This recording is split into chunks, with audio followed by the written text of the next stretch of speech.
Who out there remembers this? Hello, my name is Bob. Welcome to a short stop on pool. Remember the little baseball uniform with the 14-1 talking head character? This is Rack of the Week number 1. This was, I think, in March of 2021, 4 years ago. I'm going to do a commentary on my Rack of the Week number 1. As usual, I want to say thank you to all of my patrons on Patreon and supporters on YouTube. Welcome to the newest supporters, Crazy Waffle and John E. Thank you very much for your support. Let's get into this rack. So I'm starting this one with a side pocket break shot. That's kind of what players were using to start their solo run attempts at the Derby City a few years ago. So that's why I was doing that. Should hit the head ball and come to the side rail on the right side of your screen. Yeah, I like that. Well, I hit the tar out of that. I wanted those balls open, you can tell. So let me take a look at this right now. Here I am 4 years later, and what do I see? I'm going to assume that this 12 ball passes the 10, and I like that for the very first shot. I can tap this gently, probably going to hit the 4 ball first, and then bump the 2 ball out this way. I want to make the 2 ball into a break shot. The cue ball is going to stop somewhere here. I've got a shot this way. Looks like I'll have an easy shot here. I might even be able to see the 7. I'll have a shot on the 11 up here. So that's a really, really safe shot. Let's see what I say 4 years ago.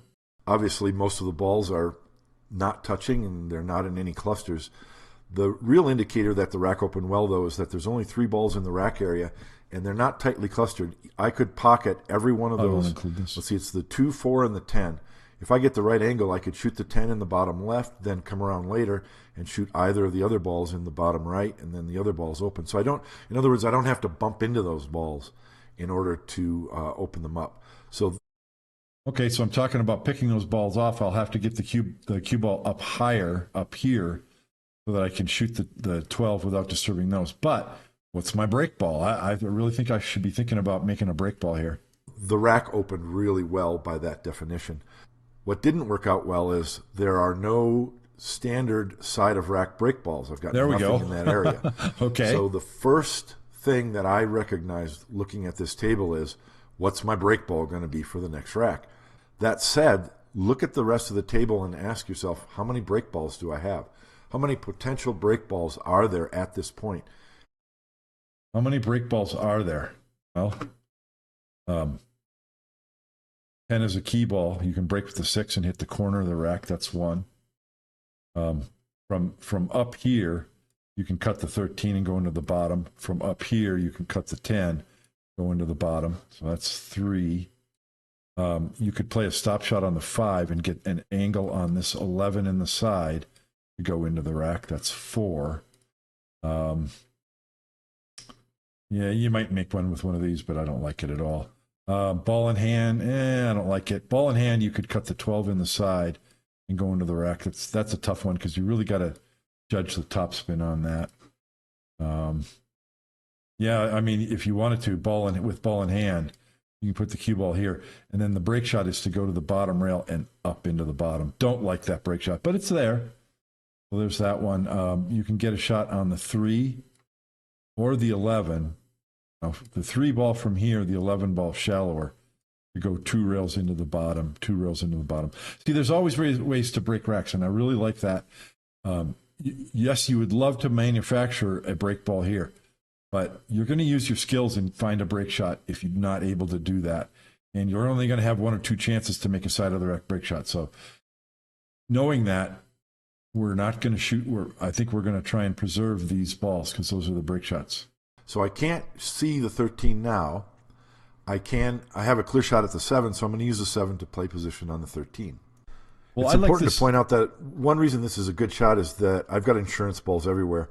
I've got the 9 ball and the 3 in the side. Yeah, you got insurance balls everywhere, Bob, but I think it would have been better to play that. I'm assuming that the 12 passes the 10. Maybe it doesn't. If the 10 doesn't pass the 12, then this is a moot point. But the way to shoot that 7 ball is to stay below the shot line to the 12. Because then you can just tap this gently and you still have the 13. So I don't like what I'm doing here. I'm playing position on the 13 to come over here and bump these balls. And I talk about oh, if I bump the 6, I'll still be okay, and maybe I'll knock the 6 over here. I disagree with that 4 years later. That's not good straight pool. You want shots where you're nibbling at the balls, not where your cue ball is traveling 2.5 feet in order to hit a ball, and then you're playing this as insurance. That's a little bit too reckless. I think there's a better way to play that. If the cue ball misses the 4 and goes, it might hit the 14 ball. It might go up table and have a shot on that stripe that's up table. So so I made a break ball, but I don't like it. And you can see the. I think there needed to be a much more controlled shot. Here I'm using another ball. If the 10 ball does not pass, here, okay, that's a fair question. What would I do then? The thing to do is play the 7 and either play for this window to shoot the 10, or just nip spin your cue ball down here. Then you can either leave the 13 or shoot it and then shoot the 10 and then come back center table. Now maybe you use the 3 ball. I've got too many spaghetti on the screen. Get the cue ball here to shoot the 10 and come over here. Then you use the 3, get the angle you want to shoot the 12 and tap these, having the 9 and the 13 possibly as insurance back the other way. That's the smart way to play it. That's the pro way to play this rack. You've got to trust your skills that if you don't have a shot now, you can maneuver the cue ball back around and get there again. So really here, all you need to do is pocket these balls without getting in trouble and get on your break ball. Well, yes. Okay, so this is a big change in how I've been playing straight pool lately, especially since I got back from that seminar, if you will, with John Schmidt. Yes, you need to clear these balls without bumping another ball if you can, and get on your key ball. And so in the rack of the week number 1, I talk about shooting the 3 ball now because it's my easiest shot and it's the most makeable. That's not a bad idea. However, you need a better plan than that. You need a more complete plan. So the 2 ball is the break ball. In this case, either the 4 or the 11 is the key ball. But you can't just say, okay, that's good enough. You have to say, what's my K2 ball for those? It could be the 5, because if you get a shot, here you can roll forward and have a very good shot on the 4 or the 11. Could be the 3, because if you get the right angle, tapping the 3 and you just do this, and then you're dead straight with a stop shot. And it could be the 9, because it's very simple to get any kind of shot here where you just bounce off this rail and get straight in. It could also be the 6, because you can, you might end with the 10 and then you shoot the 6 and come to the rail over here, or you end with the 9 and then you go 2 rails with the 6 like this. Is that too much spaghetti? But you can see what I'm saying. The 11 in the side this way, you're looking for a key ball that gets you here, or the 11 in the side this way, you're looking for a key ball that gets you down here. And that's the only one there is the 5. So I think here you need to keep your options open so that either one can work late in the rack. But then it's going to get to a point where you need to commit to one. So realizing that, what are we doing? We're preserving 5, 11, and I think you're preserving 3, 15, because the 3 can get you on the 15 to get you over for the 5. So that's that option. But the 3 also gets you on the 11 or on the 6, 9. So we want to look at eliminating these balls. That's the pro level way to play straight pool. You're preserving the balls that make up multiple end patterns, not just one. If you have multiple break balls, it's even better. So if we had another side of the rack break shot, you can see how that would also work. So what I'm looking at here is there's no way I'm shooting that 3 ball. I can tell right now I have a good shot on this 10. And you know what? You know what I would shoot now? This is a pro level thing that I've kind of picked up just in the last few weeks. I'm going to shoot the 10 ball, and it's very controllable with a rolling cue ball. Send the cue ball into this 12 and maybe make it into a break ball. Now, yes, you're running into a ball late in the rack. You might knock this 12 ball right up here and tie it up with this, but I just think it's impossible to get hooked. You're going to have a shot on the 6. The cue ball might come up here. You'll have a shot on the 4 or the 15. The cue ball might come this way. You'll have a shot on the 9 or the 3. I think it's a really good idea. And if you don't want to run into a ball, it's very controllable to just do this. Now you've got a shot on the 12, the 9, and the 3. After doing that, I'm going to work on the 4 and the 14 because they don't have a lot of pockets. Even in fact, the 14, I don't see a pocket for the 14. That's big trouble in River City. So it would be really ideal to come here, tap the 4 ball in, so that you can then come around maybe and get on the 14 in the same pocket. That has to be dealt with. I'm really curious how I deal with this 4 years ago. What I mean is I've got to go from that up table ball back down table. And the best case scenario, I think, would be to shoot that ball, the up table stripe, and use it as the key 3 ball. There's a lot of ways that you can play position and get over to the side rail to shoot the 5. I think that's a bad plan. The reason why is if this 15 ball was like here, yeah, then you got to get a plan for it and a way to come down table. But the 15 ball, it's almost down table. It's not very far above the side pockets. And you're going to be able to play position using the 3 to shoot it here, or one of these balls to shoot it here. Maybe you get a position on the 4 and you can play a stop shot, then the 15, and then come back around and deal with the 14. So I disagree with what I'm saying. But in the ideal situation, you're going to be thinking about your key balls much earlier in the rack, and that's something that I do today much more often that I didn't do 8 months ago. Well, that's pretty interesting. 4 years ago, I was recognizing that I need to think about the key ball, the K2 ball, to set up for the key ball, and I didn't do that. I may have position on the 4 here. Let's see if I shoot it. In either case, you want to be thinking about paths to pockets and which balls set you up for other shots. So in this case, the 14 and the 12 being in the center of the table and kind of other balls near them, those are the hardest ones to play position on. If you look at the 12, it doesn't go past the 10 in the lower left. My window for position to shoot the 12 in the lower right is really small. Now I could pocket the 10. Yeah, your window for position on that striped ball over here is really small, and that's terrible because what I should have done is gotten position. What I should have done is eliminated the 10. Then I've got both pockets for this stripe. I'm talking about paths to pockets, and then I go play position on this 5 ball. I think 4 years ago I had it in mind that a ball near the rail below the side pocket is a trouble ball you need to get rid of, and it's not. It's a connector. It connects.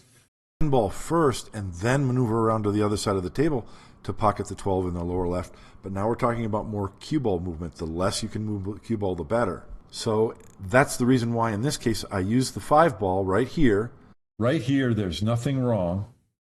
I'm talking about, using the 5 for this purpose, and I disagree with it for the reason I mentioned. But right here, it looks like I have the right angle. And what I would do today, believe it or not, is do a little soft draw back into this ball.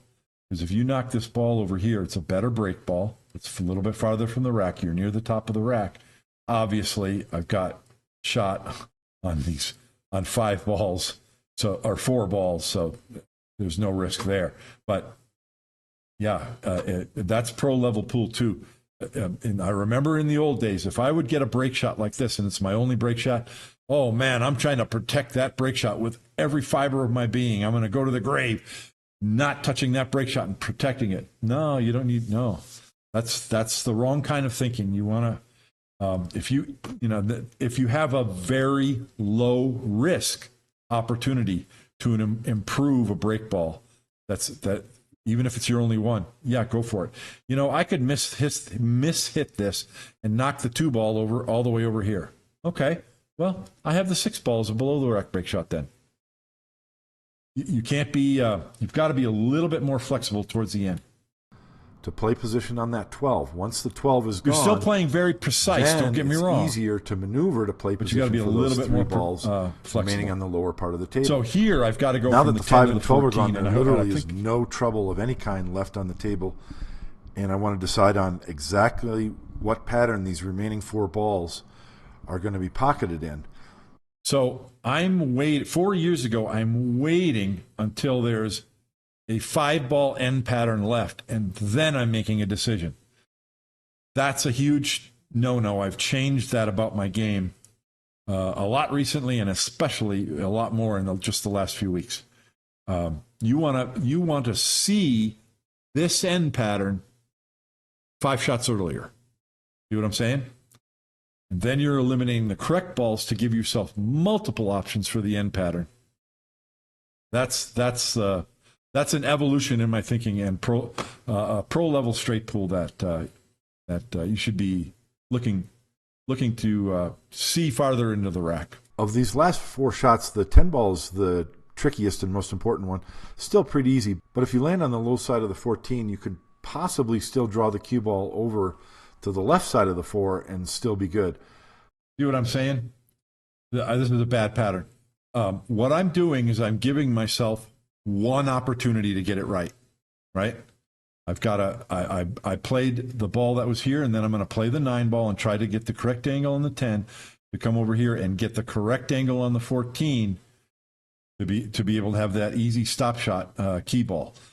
I have one chance to get this right. Now, if I'm talking about the fact that if I don't get the right angle on the 14, maybe I can draw over here, or maybe I can slide up here and shoot the 4 ball this way. Yeah, sure, you can do those things. But look at the end pattern. If you leave this ball, shoot the 10, and use this ball, you want to look for your K2 ball diagonally across from your E-ball shot. That's where these balls are. So you don't want to shoot those off. You want to leave them. So the shot is to shoot the 10, probably spin 2 rails this way. Now it doesn't matter what angle. If I'm slightly off straight of this 14, I can shoot 9-6 or 6-9 and get perfect on the 4 ball. So I disagree with this. I disagree with using the 10 to get on the 14 at the end. That's not the best way to go about it. Positional routes that aren't 95% successful, we want them to be 99.9% successful. The forces of chaos and entropy can jump up and bite you at any time.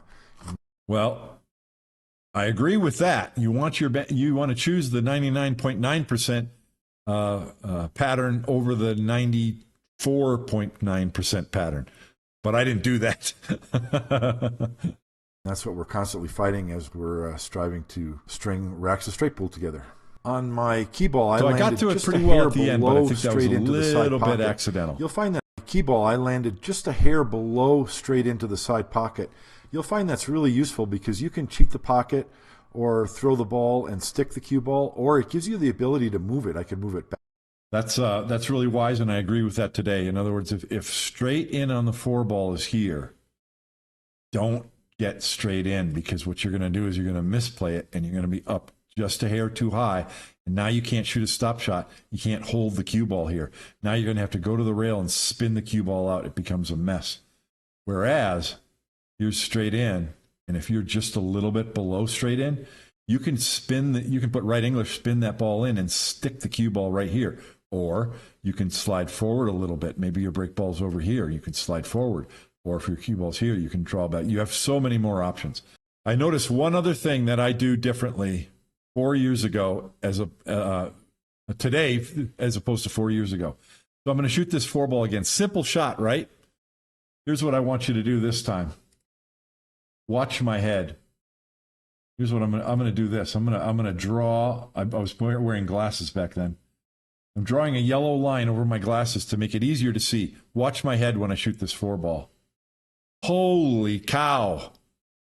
That's horrible. Before the cue ball even hit the 4 ball, my glasses had moved from here up to here, and before the cue ball stopped moving, my head's up here another foot higher. Believe me, if I could name one thing I've changed in the last 4 years that has helped my game, that's it.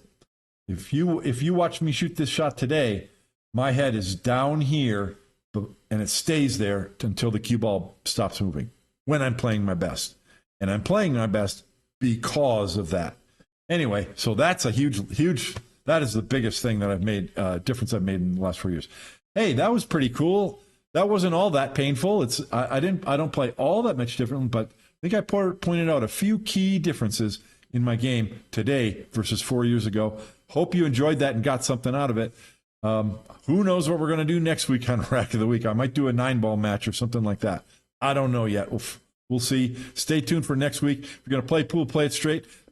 And I'll see you next week on Rack of the Week. Bye.